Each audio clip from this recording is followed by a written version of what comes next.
and the people speak out. Freedom of speech done gone inside the gutter. Knock off when you open your mouth. Discrimination in entertainment, and you're talking about one Guyana. When the Ministry of Culture keep the big shows, one set of girls and banner. Cause I done fed up, you done fed up, he done fed up, she done fed up, we done fed up, the people fed up. You hide the corruption inside the cup, look how evil set up. The people fed up. Every picture you take and promise you make everything you... At Big Bird Transportation Service, we specialize in safe, fast, and dependable delivery transportation for businesses and individuals. Whether you're sending a small package across town or need scheduled deliveries for your company, we're here to make sure your items arrive on time, every time. Our team is committed to providing efficient logistics solutions with a personal touch. With a fleet of well-maintained vehicles and experienced drivers, we handle every delivery with care, from pickup to drop-off. Why choose Big Bird? On-demand and scheduled deliveries. Local and regional coverage. Secure and professional handling. Customer-first service. Call us today at 929-329-9938 and let Big Bird take your deliveries to the next level.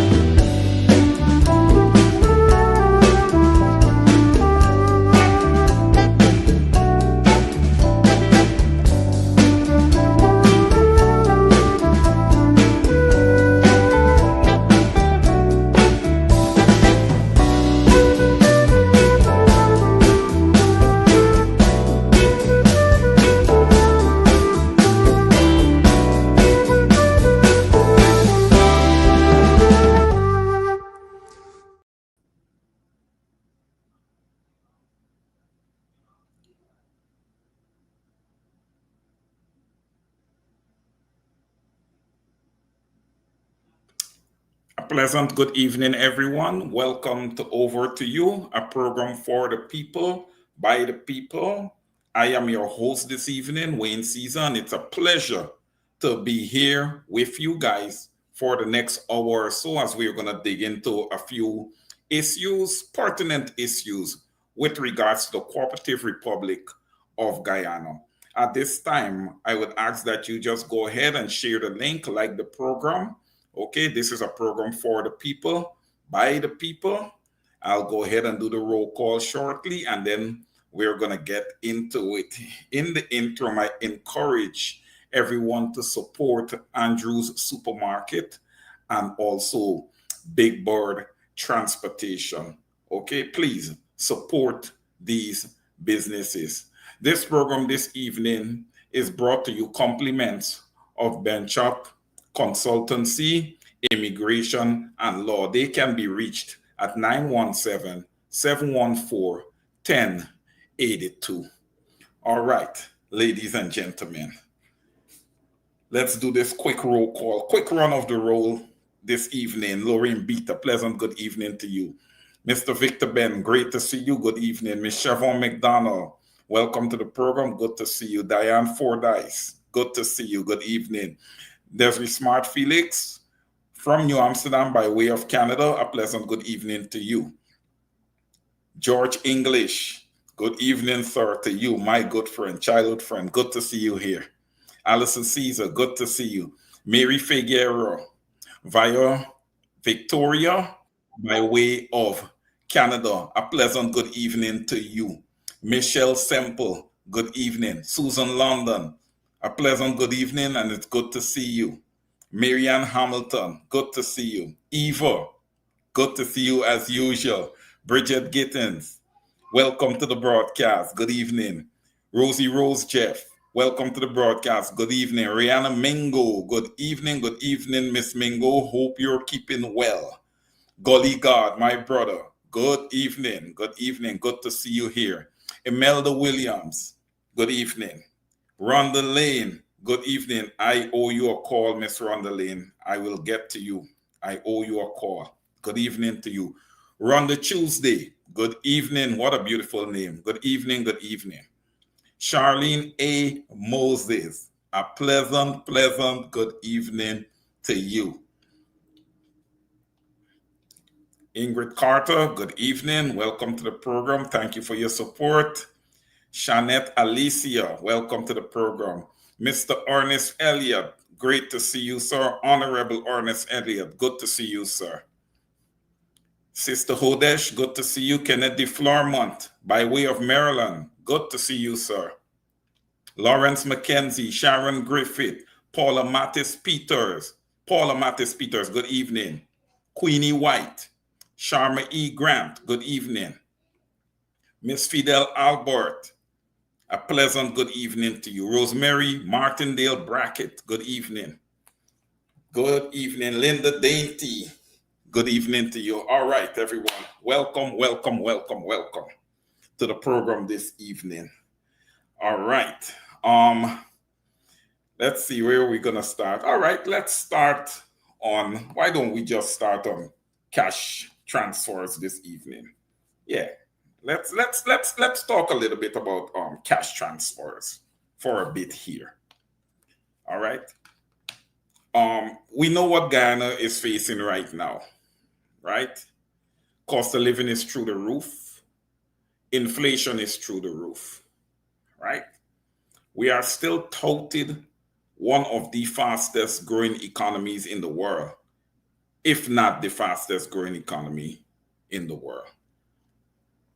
I believe our economy presently is, the size of our economy presently in Guyana is about 17 billion US, there around that area, as far as, you know, the size of our economy and what it's worth at the present moment, right? So, hey, it was about 5 billion US in 2020. So we can see that there was some exponential growth there of the economy from a holistic perspective, right? But what would have also happened is, while the economy grow, this government that is currently sitting continue to take on a lot of capital projects.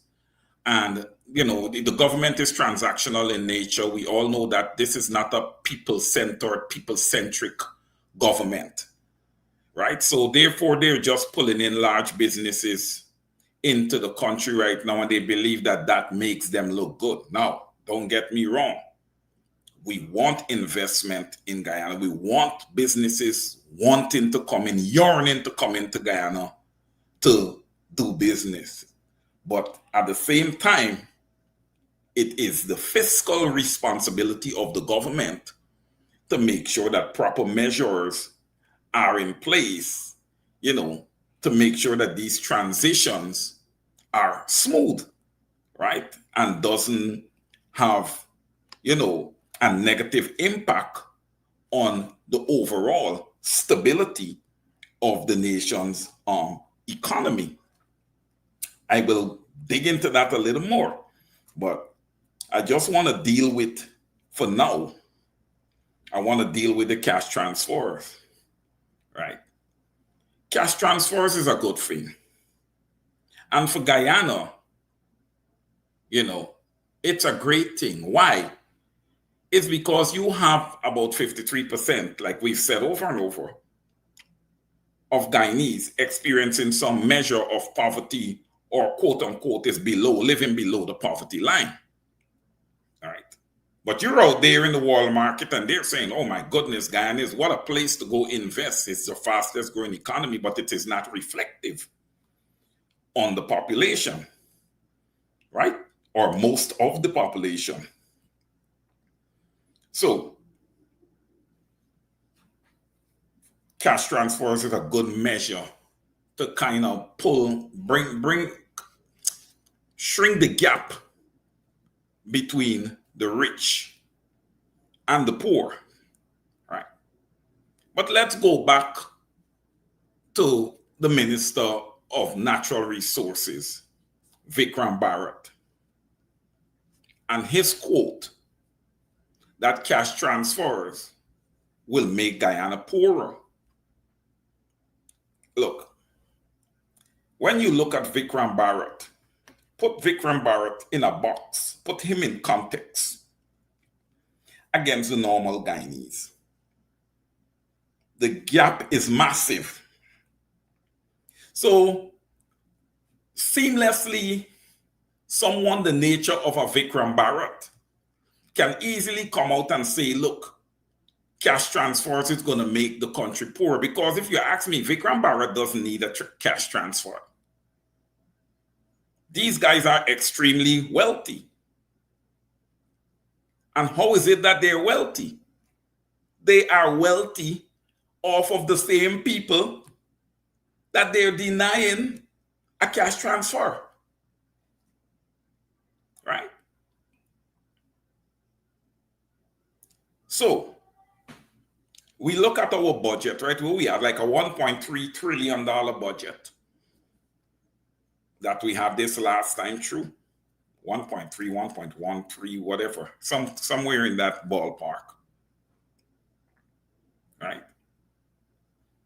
Now, let's say we have about 700,000 adults in Guyana.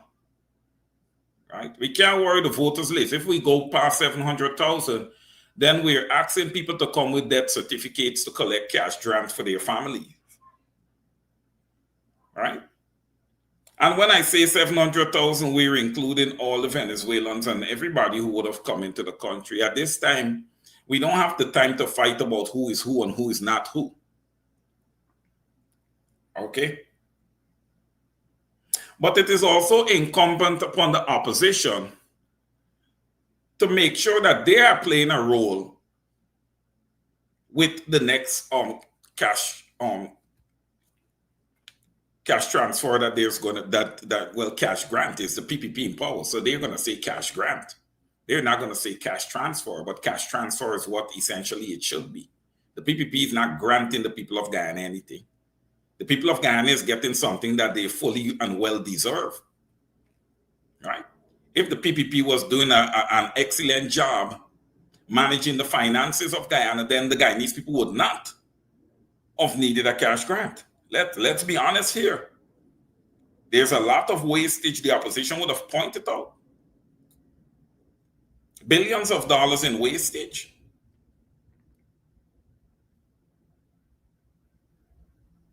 But what cash grants? Look, if we're able to do these cash grants efficiently, right, and carefully design and monitor the process, because this is crucial, right? You want to mitigate risk. You want to make sure that this is a positive experience for Guyanese and that it have sweeping and widespread benefits to the people.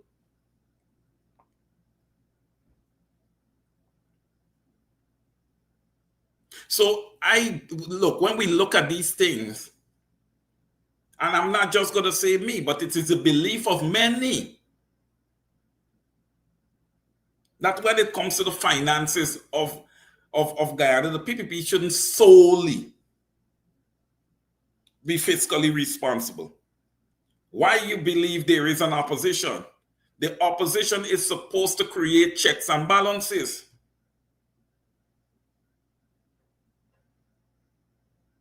That's why I believe that the position that in government and in the hierarchy of Guyana that they take during elections, winner take all,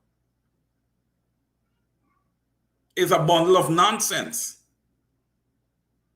Let's put that into context. You can look at that and say, yes, correct, winner take all, winner take everything, the people gets nothing. Because that's what we've been seeing.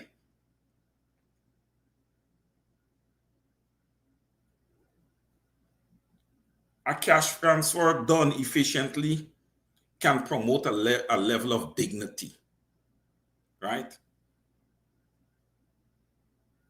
It would give the Guyanese people some renewed energy. It can alleviate financial hardship to a point. It can assist with poverty and bringing down those numbers. But I'll say this, and I'm saying this to the Guyanese people. Many of you are fighting and you want your cash grant. You're looking for your money. I don't disagree with you one bit. But what I would want you to understand, that cash transfers, okay, is not going to bail you out of your situation. You need to make sure that other mechanisms are working efficiently.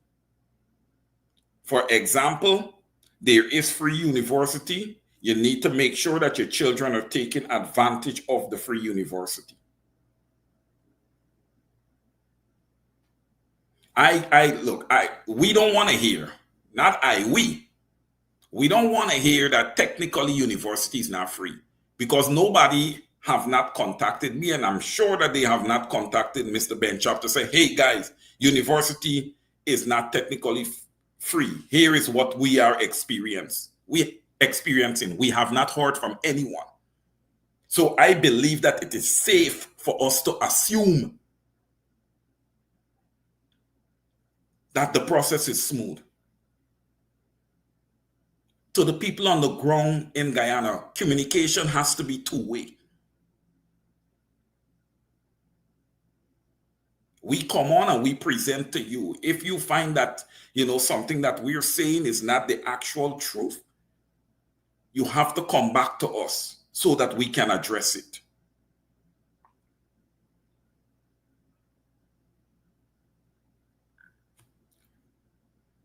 Vikram Barrett said no cash transfer.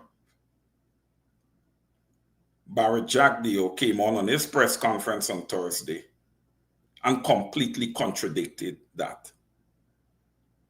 Although his contradiction, to me, wasn't that pleasing, because what he would have said is, hey, we got 5 years here. You're telling me that you have 5 years here. Basically, what you're saying is that within that 5 years, the Guyanese people can get one cash grant for $100,000, which would have happened in the past 5 years. So already we're not even 2 months into the PPP government yet. And what they're showing, they're displaying the same attributes as the last 5-year cycle. We're not in there 2 months yet.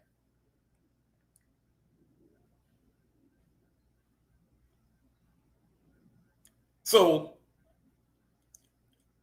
there are many who believe that, another 5 years in them. Not necessarily. The opposition can change that narrative if they come together and work strongly together and really hold the government feet to the fire, right? But I'm going to say this. I doubt whether that is possible. I doubt it. And you might want to say, Wayne, why? Well, I don't believe that when you sit on the other side of the aisle, you should be running over and cheering up the people, your opposition. And I've been seeing a whole lot of that paints a picture that all of these guys are friends. And if it is that all of these guys are friends, they're not going to be willing to bail the cat. Not the way it should be done. If they were doing it that way, trust me, the outlook for Guyana and its people would have been much different. Wrong is wrong. You can't say, you're wrong, let's shake hands and move past that. Yes, it's easy for y'all to say because it's flowing your way. What about the poor Guyanese? What about the electorate? I was going through some comments. I can't remember exactly which program. But there was a comment from some person, and the person may recognize themselves based on what I'm going to say. The comment from the person said that the Guyanese people, the electorate, have no idea how much power they really have. And I truly, wholeheartedly agree with that statement. You don't understand, first of all, how much power you have. You're not using your power as a collective. You see, the day people decide that they're stopping going to the market and vending and they ain't buying greens and y'all gonna see a whole different outlook. It's gonna be it's not gonna be the situation where I'm gonna use you for 4.5 years. You're gonna come and you're gonna buy from me and you're gonna do all these things. And then when we get into the last 6 months of the electoral cycle, I'm gonna turn against you and I'm gonna treat you like a dog.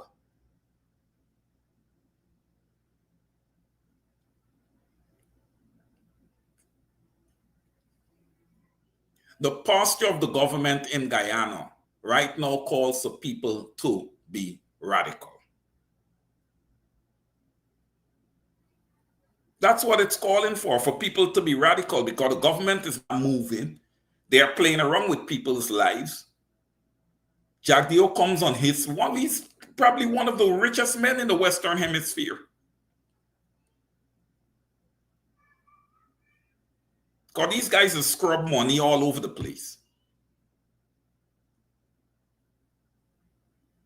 They're doing what they're doing.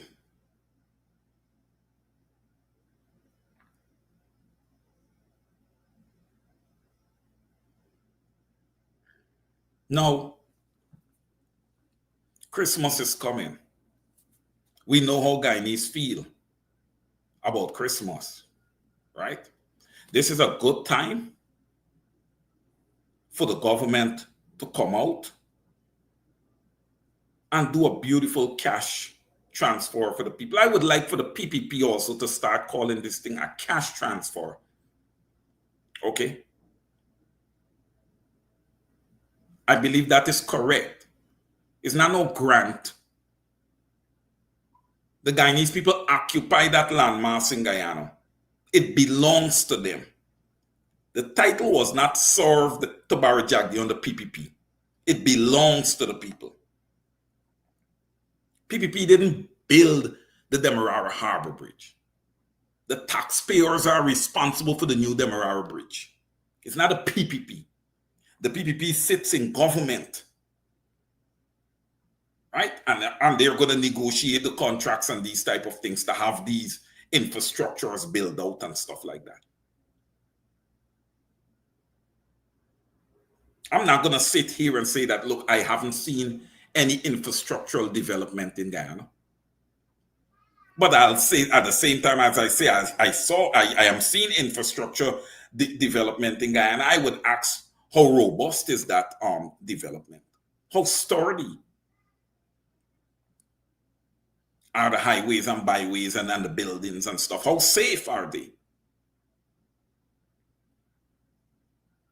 What does the drainage look like in the area? Because we're putting up buildings. Do we have the electrical or power capacity to support all these high rises that we're putting up? Because you can't be having high rises in a country and having blackout. You know, it's just not adding up. Right? It's not adding up. Large amount of light poles are coming into the country. I heard that from the quote unquote vice president, but everybody's saying there's not no vice president. And when they show them and you line them up,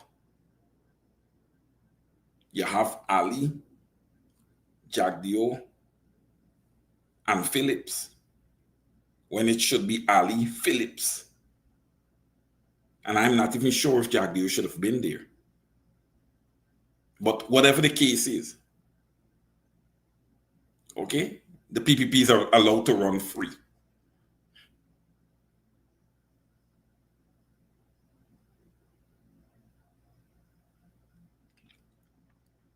A lot of times we worry We keep worrying about inflation. They keep worrying about pumping, about if they pump more money into the economy, what's going to happen and these type of things. Guys, if you recall, we have spoken some time ago, okay, about circulation of even local currency and more so the US currency. You see, when you're bringing in capital projects, when you're bringing in new investors into the country, guys, or into a nation, you just can't bring them in just like that. Okay? You have to look at the structure of your economy. You gotta, and then what you look at also is the nation, the home nation of the investor. Is this a US investor? Well, look how many US investors we already have. And we only have this amount of US dollars circulating. And you know that these investors, as they make their profits and these type of things, they don't want to be dealing with the Guyana dollar. I believe we would have also elaborated on this. And I was talking to someone on the opposition side, someone of their economists on the opposition side, and I was, speaking to the fact that how can we be the fastest growing economy and we haven't seen a change in the value of the local dollar, the local currency. No change. Sometimes I want to ask myself what type of economics, we're dealing with in Guyana.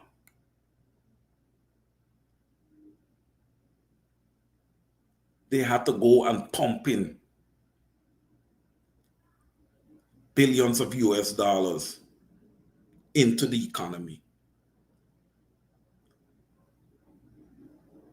That will not solve the problem. That is just a patch. It's a temporary patch. All right? It's a temporary patch. It's not going to solve the problem. It will take more than that to solve that issue. The oil revenue that we are getting, which is going to be in US, is not enough, guys, to offset those capital projects.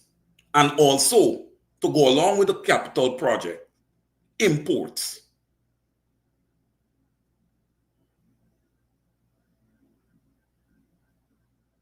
Because when we look at Guyana, the growing number of foreign-owned businesses in Guyana, it just continues to increase. And once that is happening, there is going to be a high requirement for foreign currency for the operations of these businesses / projects. What is that going to do?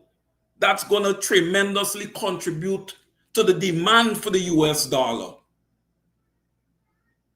Therefore, you're going to have a whole lot of Guyana dollars chasing too little US dollars. That's why you find the price of US is just continuing to rise.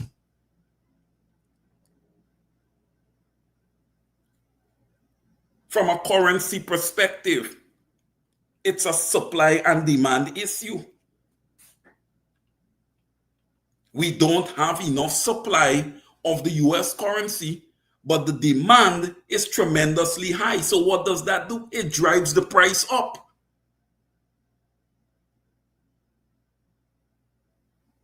And then we don't have sufficient non-oil exports to even help to back up the revenues that we're getting from oil. That's why it's imperative, guys, for us not to have people smuggling gold out of the country, whether it's through Venezuela, through Brazil, or wherever. Because that gold is not being reported to the gold board. It's not being reported. Therefore, it has a negative effect on our economy.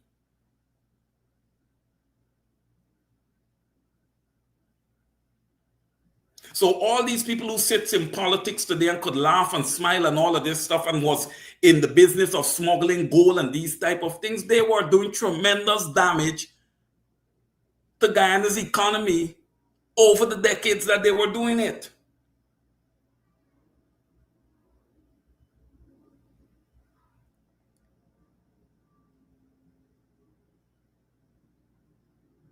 But yet Guyanese, they are quick to put the leader of the opposition on a cross and look to crucify him. And do absolutely nothing to those people that would have hurt the country. That man hasn't done anything to hurt Guyana.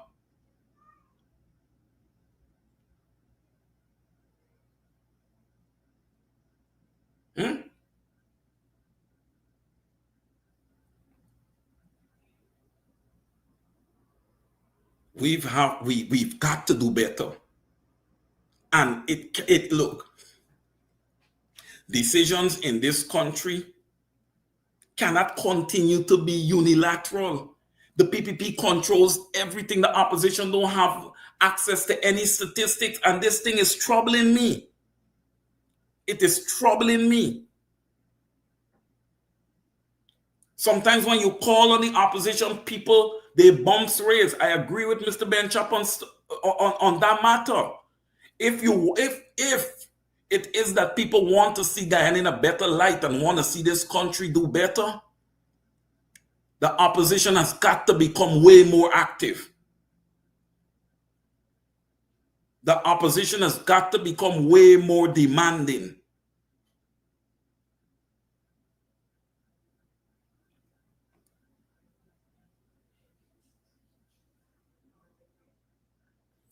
We look at bauxite, we look at gold, we look at manganese, we look at all these different things,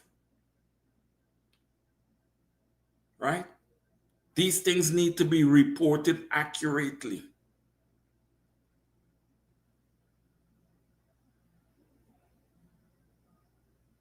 And what we have to understand, guys, while it is true that the oil economy provides foreign currency, it largely goes into the government accounts, creating a disconnect with the private sector. And let's go back where we would have discussed that government needs to understand what is happening in the banking sector. There needs to be a tie between government and the banking sector. There must be a measure of oversight from the government. They don't have to intervene in the private sector business unless it is needed, ladies and gentlemen. But there must be some measure of oversight. This way, you know the needs of the banking sector. You are able to prop it up just to the extent there is a measure of volatility, right? You're able to quickly move into position like a cricketer to play a shot, move right into position and prop up your banking system. But this has been happening for so long, right? And the government has not moved to address the issue. They should have addressed the issue in its infancy, right? Like people always say, nip it in the butt early. They didn't move.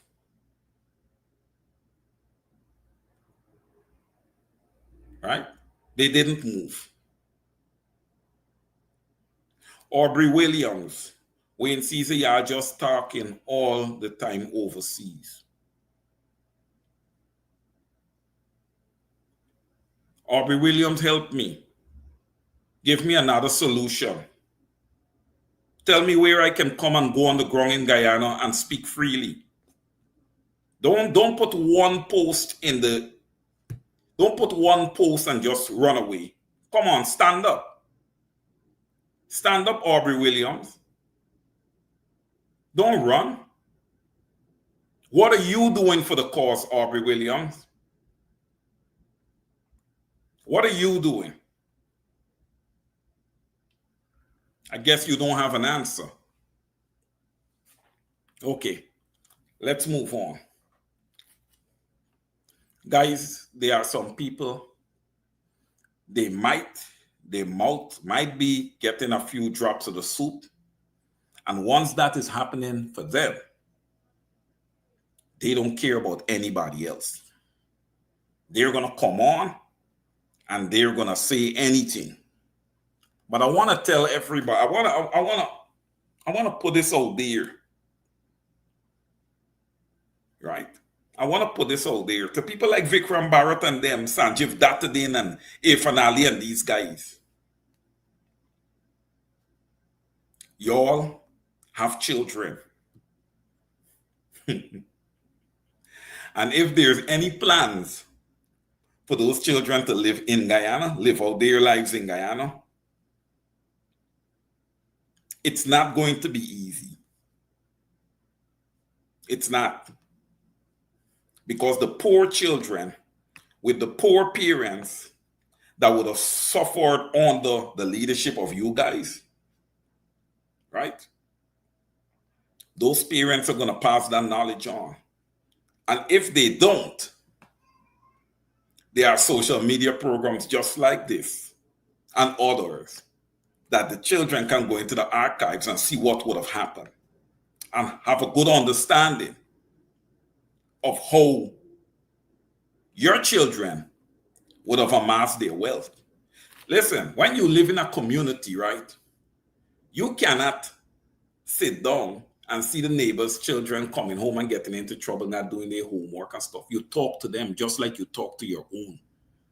You know why? Those children are a part of the society that your children is going to have to live in. And if you don't edify them, and to the extent you can, help them out with knowledge, right? Sometimes there are some poor parents that are out there working all the time.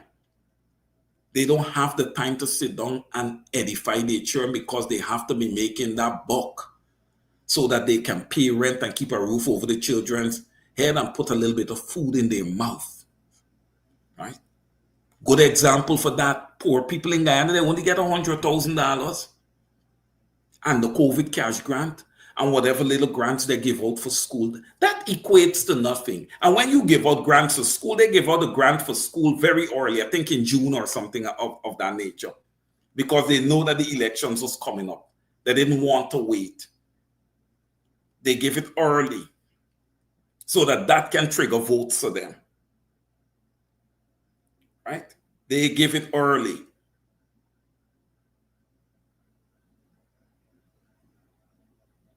Those same children that you guys are looking down upon today are the children that your children will have to live. And don't believe that your children are going to become leaders and all these type of things. Because the narrative in Guyana may change, right? They have a saying that a hungry man is an angry man, right? People are going to start waking up. They're not going to take this all the time. You guys believe that people are going to just sit down and take this. Yes, they've taken it for the last cycle. They've taken a lot. A lot of atrocities was committed by the PPP and, just went under the rug. This opposition cannot sit back and be passive. Everybody wants to say, oh, you guys always on the opposition. You guys always troubling the opposition leader. You always this, you always that. No. Nobody's trying to bring down the PNCR and by extension APNU. APNU is needed. APNU is needed. While there's a massive question mark over WIN, and I'm not going to talk much about WIN. I'm not. But the posture of WIN thus far is not pleasing to me. That's only my opinion, though. It may be pleasing to others. It's not pleasing to me. You see that union rep in Linden came out and spoke to the point that the leader of WIN wanted to take full credit for the negotiations with both sides. Dismissing the union. The gentleman speak up. Right? This is all about, everything is all about credit. It's all about likes. It's all about views. And what we do, we completely miss the main issues that is affecting the nation. As a nation, if we want to be educated, we have to entertain ourselves to more educating programs that's going to edify and educate you. Have the conversation, the pertinent conversations that make sense. Right? Not this person talking down this person, that person talking down that person. No. Let's start addressing issues.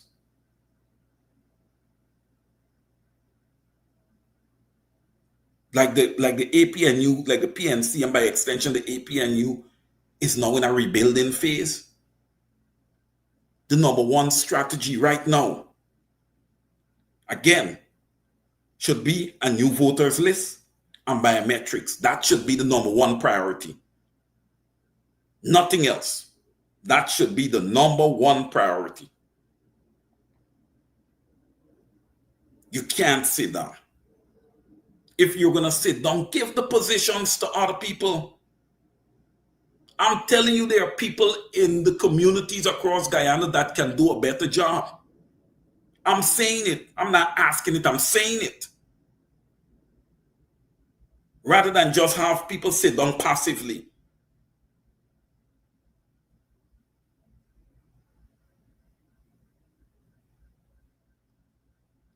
I'm saying everything that people tell me. People have told me, people are saying that, oh, look what the people did to the opposition. You can't look at that. Because maybe the people did nothing to the opposition. I believe that the opposition, and when I'm speaking of opposition, I'm talking about the APNU, receive a good beating by the voters list.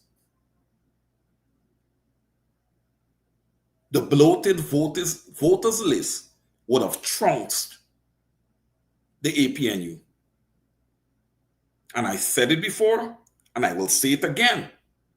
And many would have said it also before. You will not win an election in Guyana with that list. Okay? Oil is up for grabs. There's a lot at stake. You will not win an election with that list. The longer you take to start addressing that list, you're not beating the iron while it is hot. You are allowing the iron to get cold where it is going to become more difficult. Not every time people are in the mood for uphill battles. Some of the battles need to be easy if it can be made easier. Right? You don't have to make everything difficult.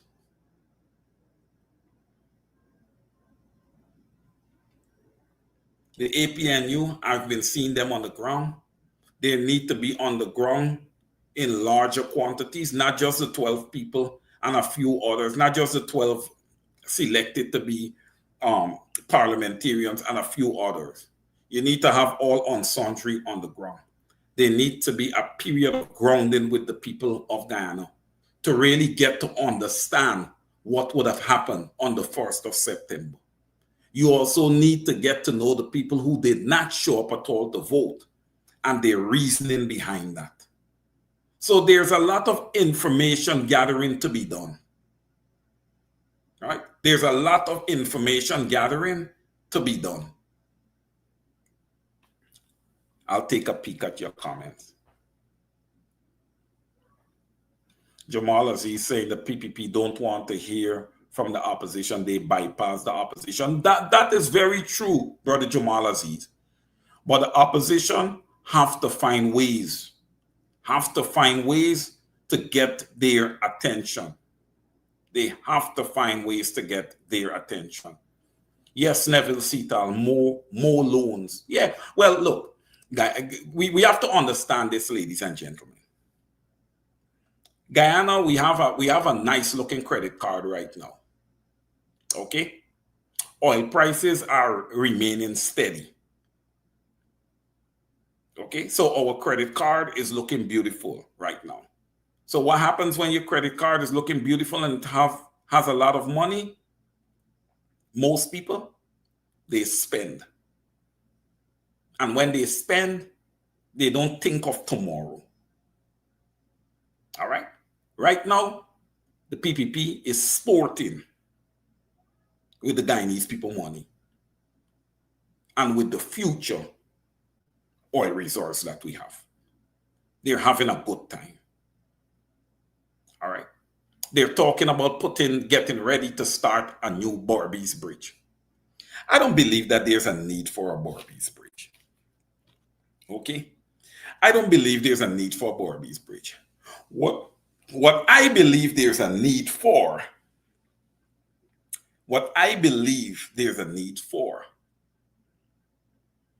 is consecutive cash transfers to the Guyanese people. That's going to fall well within the range.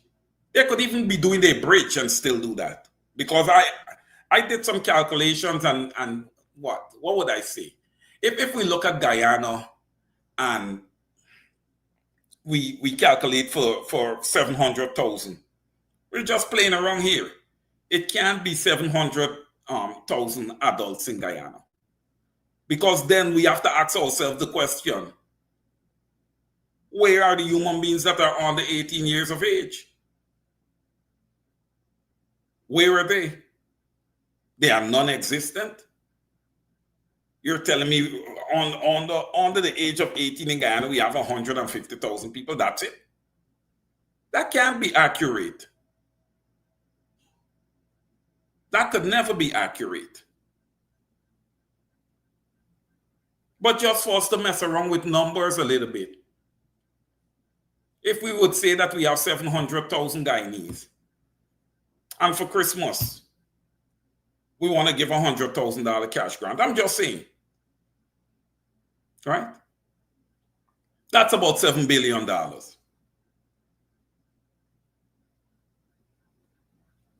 And then we could jump over to June of next year and we could give another one for the same amount.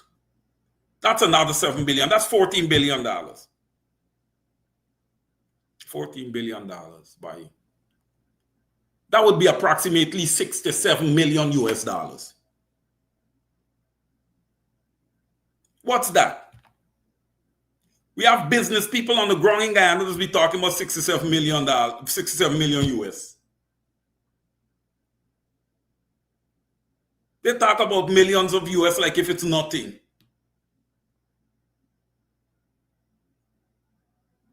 So why can't you do that for your population? Jack, you're saying we got 5 years. No, the Guyanese people want a cash transfer at Christmas.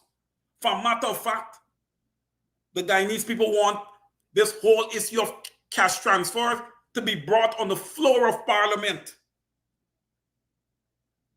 where it is written and signed into law. Once oil revenue and natural resource revenue would have gotten to a certain threshold, they are entitled to a cash transfer.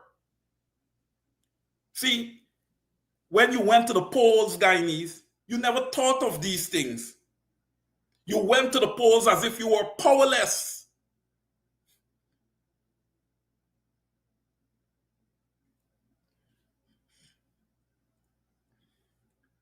You need stuff in writing.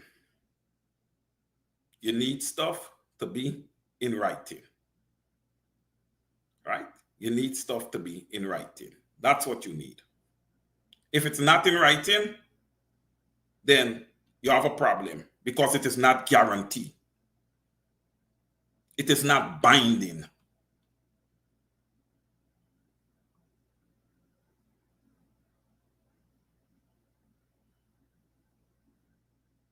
Deslin Wilson. Deslin Wilson. Deslin Wilson, my approach is quite the contrary. I know you're not calling me out, but I'm just saying my approach is quite the contrary. Deslin Wilson is saying Rickford Burke is always on the opposition case. What the hell? The PNCR/APNU did to him. I can't answer the question, Deslin. I can't answer the question. But I'll say this. I will say this. The best party to lead the Cooperative Republic of Guyana, and I say this with no hesitation, it is the APNU. Okay? I stand for strong morals. The APNU have demonstrated that. I believe a government focus should always be human capital, meaning people first. The APNU demonstrates that. The leaders of the APNU, okay, they have integrity. They have character. Okay, those things, those attributes stands out to me, and I'm sure many of you here. Okay, those attributes stands out.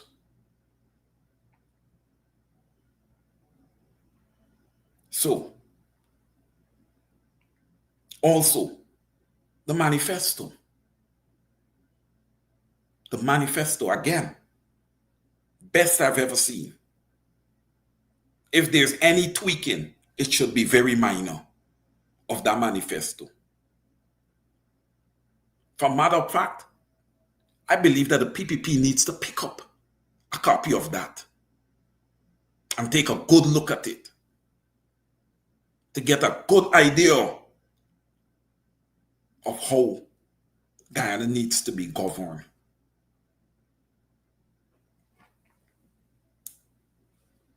It is too bad that the APNU did not come out victorious in the September 4th election. And when I say victorious, again, the PPP didn't beat them.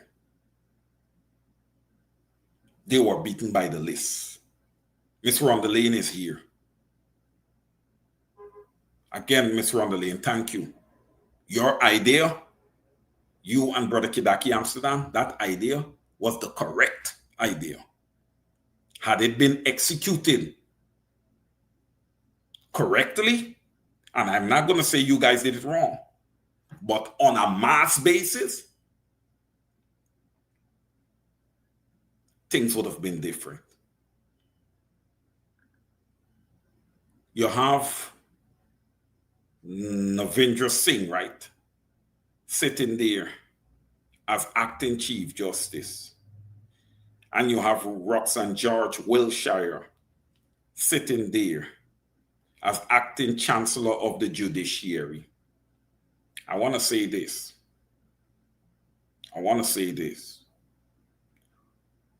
Roxanne George's family has a long history of servitude to the PPP. Navindra Singh is a bona fide PPP. I hope you guys see where I'm going here. That there is absolutely no good for Guyana. It's no good for Guyana. I believe that that case brought by the Forward Guyana movement was a strong case. Okay? It was a strong case. Anyway, it was shut down.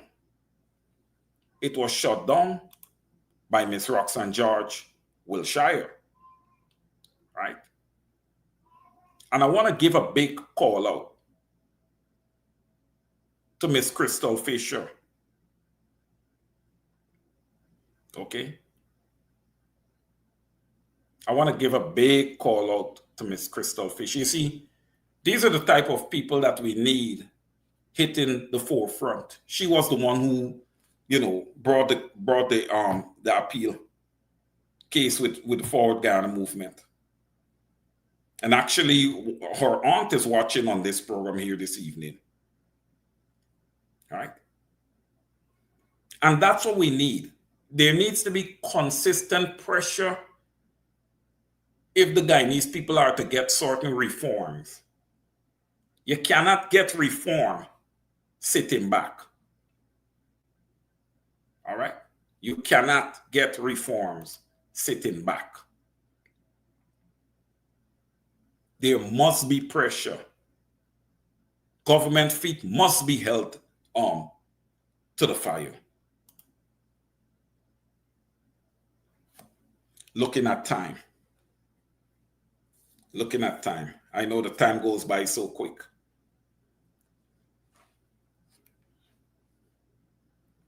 As we move forward,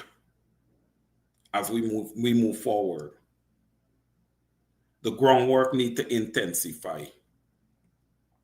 Right? You need to see more unity on the side of the party. And look, I'll say this to the APNU as a party. Right? It is okay for social media presenters, all right, to have constructive criticisms. But if they're going to be coming out and blasting individuals of the party and trying to make it like if there's a situation with them and the party and these type of things, I believe that the party should totally ignore those individuals. All right, because it's never about individuals. It is essentially about the people of Guyana. Right? It is about the people of Guyana. Don't give those people airtime. You know, when you share them in their arrogance, don't share it. Don't share it. All right? I don't believe that it is fair for people to be reckless. If you want to make constructive criticism, also with your constructive criticism, bring along solutions too. Don't just come and talk. Because had it been you in that position, you may not have been would not have been able to even lift a straw.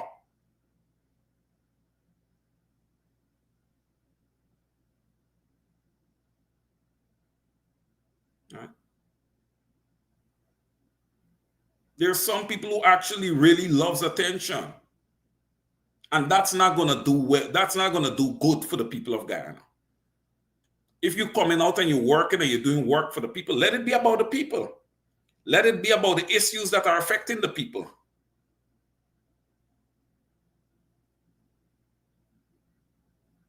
It doesn't have to be about you.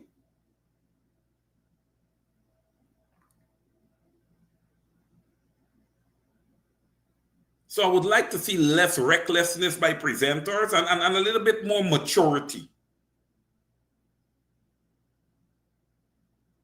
All right? Let's have some more maturity. Because it's not the presenters that has run the party. It's the central executive, it's the leader, and the core individuals within the party that runs the party. Everything that they're experiencing, we are not aware of.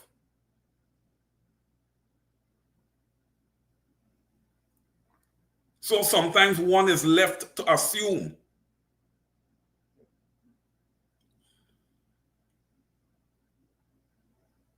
But I would say this to the APNU. Your message needs to be consistent. You need to use these platforms. You need to invite yourself on programs. Don't wait for nobody to invite you. Invite yourself. That's taking the bull by the horn.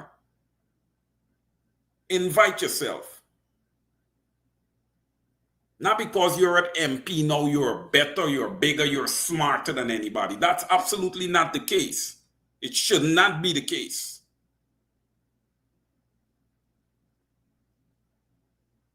Right? It's a job. And it's a job that calls for strong, close to flawless execution, especially since now the seats for the APNU would have dwindled down to just 12. Your time on the floor is going to be limited. So therefore, you are forced to be ultra effective. And to be ultra effective, you have to prepare. Right? The saying, to fail to prepare is to prepare to fail. So you have to be ultra prepared for this stuff. In saying that,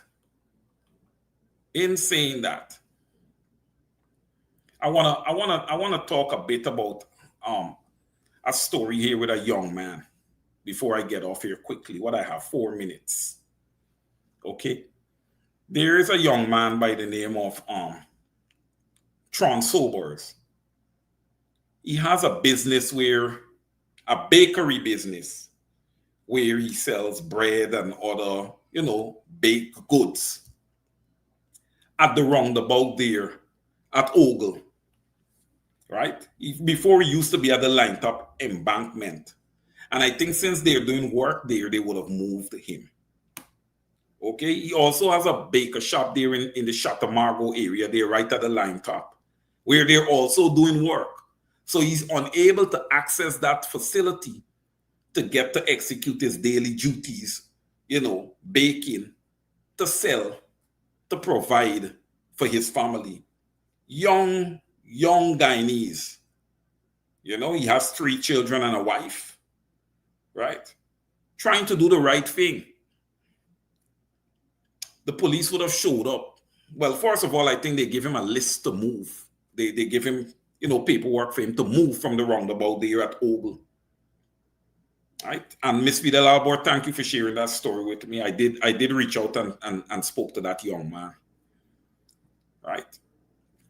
But they asked him to move he had a little built, stall there. And before he built that structure, he reached out to the Minister of Infrastructure, Public Works, Juan Edghill. The young man said it was like pulling teeth. He had to make Facebook videos and stuff and ask people to share around. Right? Eventually, when Mr. Edghill reached out to him, what he would have asked the young man, why you had to make a video. So the young man explained to him that, hey, I've been trying to get you. I've went to your office 1,000,000 times. And based on what your people are saying is that you weren't there. So I had to find a different method to get to you. Now, let's pause there for a minute. And sometimes we ask ourselves, right? Why does young Guyanese people, the young men them, why do they turn into pickpockets and robbers and robberies on the arm and executions and these kind of things?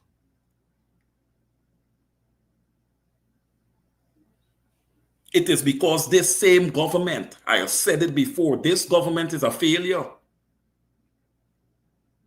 Here you have a young man that is willing to work and do what he has to do. The government never gave him a job. He created a job for himself. He created this opportunity for himself. Right? Not everybody want to stop in town. People might come straight down the East Bank or just go straight across that crossing there and just say, hey, we need to pick up bread and stuff for the house. Let's stop here and support this young man. But essentially what I believe is happening here is that the government is trying to get rid of all the vendors. First of all, they look at the vendors as a SORI. When people are coming down their new highways, they understand this, PPP. Those highways and byways that y'all are building don't belong to you. It belongs to the people of Guyana. It's their taxpayers' money. Is the young children of tomorrow is responsible for paying all these massive loans to these highways. How dare you tell them what to do? Once they're not standing in the middle of the road, it shouldn't be a problem. People have to live. Vikram Bharat, people have to live. They're not like y'all. You guys are so wealthy. You guys don't understand the plight of the poor man. And yo, ladies and gentlemen, they came and they tore down the young man's structure. Right? Now he is stuck. Cannot provide for his family. Now here's my thing. You have a government that has so much money. Right? You could have set up a system in place and say, hey, what we're going to do. We're going to provide for you a mobile. The young man had talked to me about this. I asked him, would a mobile work for him? He didn't tell me when I want a mobile or a mobile would have been good. I asked him the question because these scenarios, you have to think through them. He answered me right away and said, Wayne, that would work perfectly. So I'm asking this government that is controlling so much of the Guyanese people's wealth to do something about this young man. Because if he was out there robbing and thieving, y'all would have labeled him. He's there doing the right thing. And you see, what has happened to this young man, Tron Sobers? Right? It is part of a massive, larger issue, especially when it comes down to young Guyanese of African descent trying to formulate their own business is a problem because everybody, what they want in Guyana is for the Africans to support everybody else. They buy out their land, they penetrate their villages.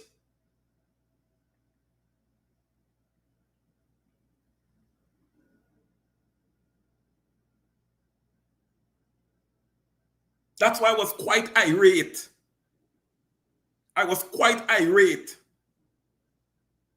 When the gentleman, and guys, you guys might say, Mr. C, you're repetitive, but that's how much it upsets me. When that gentleman come and say he had a blank check and deliver Linden. You delivered Linden to the slaughter.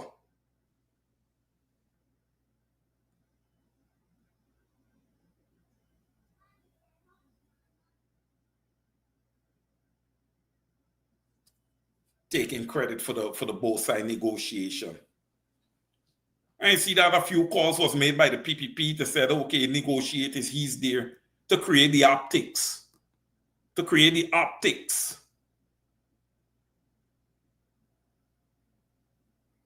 That the leader of WIN would have negotiated that deal. But kudos to that union leader for standing up and exposing the truth. Kudos to him.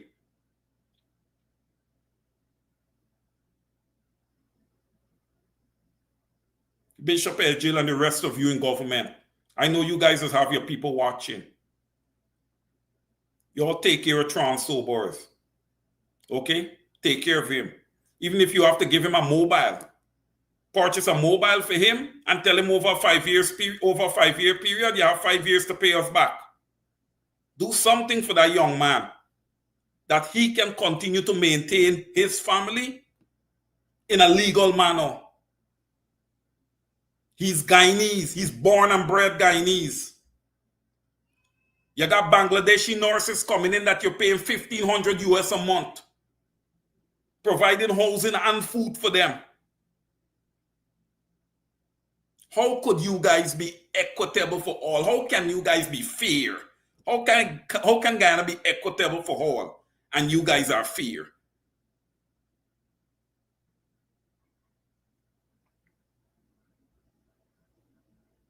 And then you ask him why he made a video. Then besides that, guys, you know what that young man had to do? He had to make another video saying thanks to Edgil. Thanks for what? Thanks for what now? His stall was still broken down. He's sitting there now, he can't make a living for his family. But the optics is out there of him telling you thanks for nothing. That's how brutal you guys are. And to the Guyanese people who would have voted PPP, that's what you all vote for. But one of these days, I believe that the Guyanese of African descent is going to figure out you guys and determine that no, we're not participating in this fake democracy anymore. Because that's what it is. It's a democracy that doesn't cater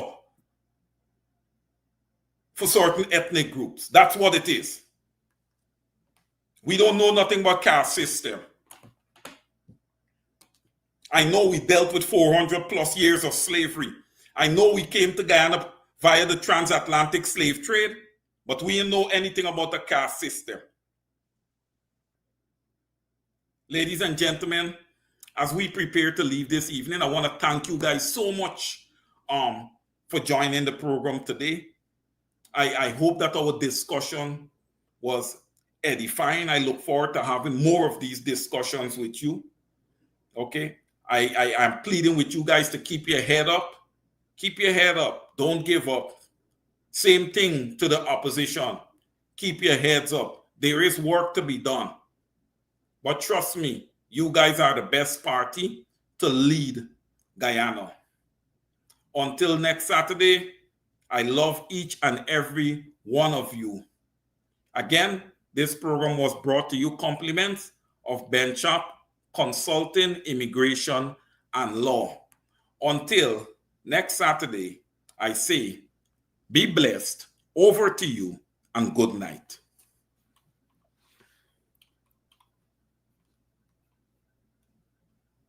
I can't take it no more. I can't take it no more. Can't take it no more. Imagine 18 hours of blackout, and you're telling people progress. Cost of living gone up 100%, yet you give public servant less.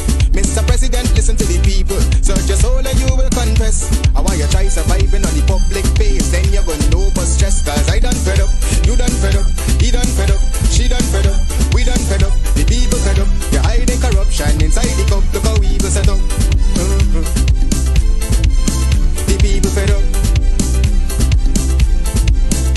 They don't drive no fear with the citizen. They may want the people speak out.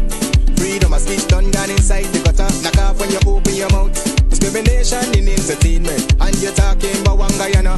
When the Ministry of Culture keep the big shows, one set of girls and banner. Cause I done fed up, you done fed up, he done fed up, she done fed up, we done fed up, the people fed up. You're hiding corruption inside the cup, look how evil set up. The people fed up. Every picture you take and promise you make, everything you do is about clout. Then you come into me for I shake your hand, there's nothing to smile about. Corruption inside every sector, but when it comes to them they send you. Try investigate efficiency, right? Go talk to Barrett and Sue. Cause I done fed up, you done fed up, he done fed up, she done fed up, we done fed up, the people fed up. You're hiding corruption inside the cup, look how evil set up. The people fed up. I done fed up on the dirty water, low pressure, want scream and tell somebody. Imagine 1500 US, and they're telling me super salary. I done fed up on the unemployment racism and the lie they say one Guyana. Cause when you look with the oil money going, circulate with one set of banner. Cause I done fed up, you done fed up, he done fed up, she done fed up, we done fed up, the people fed up. You're hiding corruption inside the cup, look how evil set up. The people fed up.